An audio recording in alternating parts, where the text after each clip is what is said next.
नमस्कार। YouTube के अपने चैनल अंतर्दृष्टि में मैं अनिल गुप्ता आपका स्वागत करता हूँ। ज्योतिष के इस कार्यक्रम में जो आज मैंने विषय लिया है वो है चंद्रमा के उपाय। किसी भी जातक या व्यक्ति की जन्म कुंडली में यदि चंद्रमा का अनिष्ट फल प्राप्त होता हो तो आप जो मैं आगे बताऊंगा ये उपाय आप कर सकते हैं। बहुत से लोगों को अपनी कुंडली देखना आते हैं तो वो देखकर बता सकते हैं या ज्योतिष के माध्यम से जाना जा सकता है कि चंद्रमा का फल अनिष्ट हो रहा है, या नहीं तो ऐसे जाने जाते हैं कि माता की बीमारी के कारण अत्यधिक कष्ट होना, मानसिक चिंता होनी,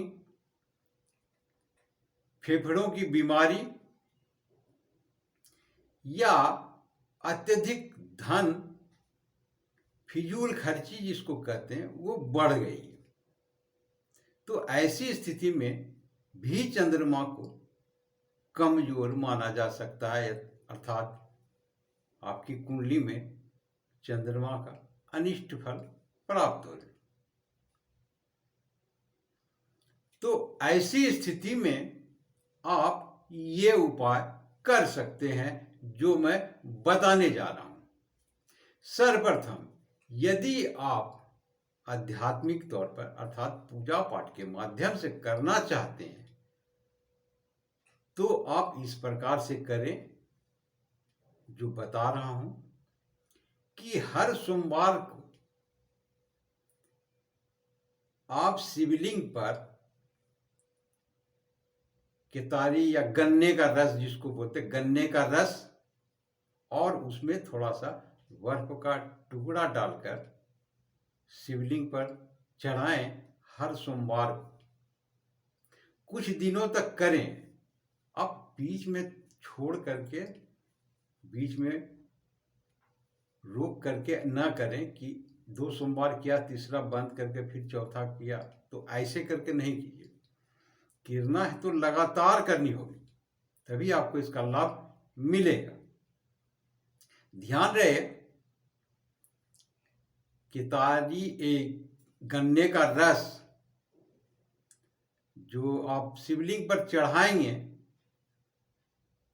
तो वो तांबे के लोटे में नहीं होना चाहिए, आप स्टील के लोटे में लें।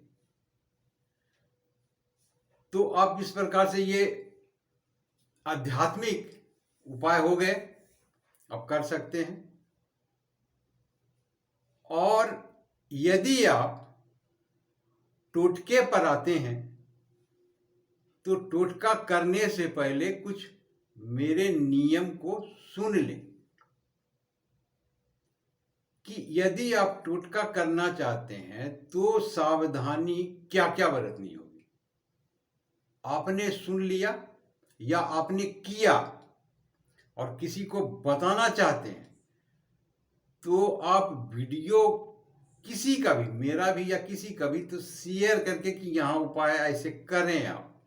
आप ना बोलें। यदि आपने किया होता, नहीं किया हो तो आप बता सकते हैं, या आपने कभी कर लिया हो तो ना बताएं, अपने मुख से वीडियो शेयर कर दें। नंबर 1। नंबर 2, जब भी आप टोटका करने जाते हैं तो किसी को बताएं ना तो टोटका करने से पहले और न टोटका करने के बाद। इसको आप जितना अपने पास ही सीमित रखेंगे उतना ही बेहतर होगा। आप 2-4 आदमी या किसी को मोहल्ले को बता करके कि ऐसे टोटका करना है, ऐसा किया है मैंने, ऐसा हरगिज न करें। ये सावधानी विशेष तौर पर करनी पड़ेगी। तो जो मैं बता रहा हूं उसे ध्यान से सुने। रविवार के रात के समय या तो चांदी का गिलास या कटोरी हो, अथवा स्टील का गिलास या कटोरी लें और उसमें थोड़ा सा दूध ले लें और जहाँ सोते हैं सिरहाने के नीचे या बगल में रख दें। और सोमवार के दिन, दूसरे दिन, उसको किसी को बिना बताए उठें और उसको लेकर पीपल के जड़ में उसे डाल करके चले आए। इसमें स्नान करने की जरूरत नहीं पड़ती है, ध्यान रखिएगा, ये टोटका है। आप उठें, चुपचाप से लें और जा करके वहां डाल दें। फ्रेश होने की जरूरत नहीं होती है, स्नान किया, पूजा पाठ किया, उसके बाद आराम से नहीं, आप उठे चुपचाप से और चले जाएं वहां और डाल करके आए, फिर अपना रोजमर्रा की जो क्रियाएं होती है आप करें। तो ये था टोटका। तो जो मैंने हिदायत दी उस पर आप विशेष तौर पर ध्यान दीजिएगा।